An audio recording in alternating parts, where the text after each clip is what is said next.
مؤخرا ولينا كنشوفوا الإقبال على المعلومات العطرية ولا غادي يعني في تزايد، وهذا أمر صحي للعموم.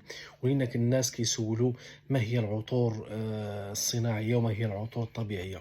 في عالم العطور الأكثر انتشارا هي العطور الصناعية، والعطور الطبيعية فهي نادرة ونادرة جدا جدا.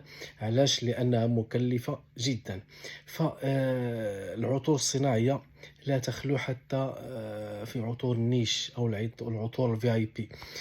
لكن هذه العطور الصناعية تختلف، ولكن تكون فيها درجات على حسب. فممكن تلقى يعني كاينة العطور الصناعية ذات الجودة الرديئة جدا والخط الأحمر، اللي هي يعني كتكون مزعجة وكتكون حادة، ويعني بل أنها تشكل خطورة، خصوصا الجيوب الأنفية، وخصوصا الناس اللي عندهم يعني حساسية، ولا الناس اللي عندهم الضيقة الربو، أو الناس اللي عندهم مشكل يعني يقدر تزيد لهم في نسبة المشكل.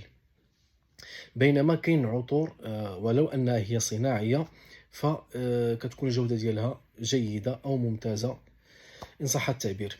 فمثلا يعني إلا شفنا العطور، أو إلا شفنا الشركات اللي كتستعمل يعني العطور ذات الجودة الجيدة، فهي كاينة في عطور الجينيريك، وكاينة في العطور الديزاينر، وكاينة حتى في عطور النيش. لكن هذا لا يعني عطر باهظ الثمن فراه غادي نلقاو فيه مكونات يعني مقبولة، أو مكونات طبيعية، ومكونات غير صناعية. فالعطور الصناعية أؤكدها كاينة في أغلب العطور، لكن الاختلاف كيبقى في الجودة فقط.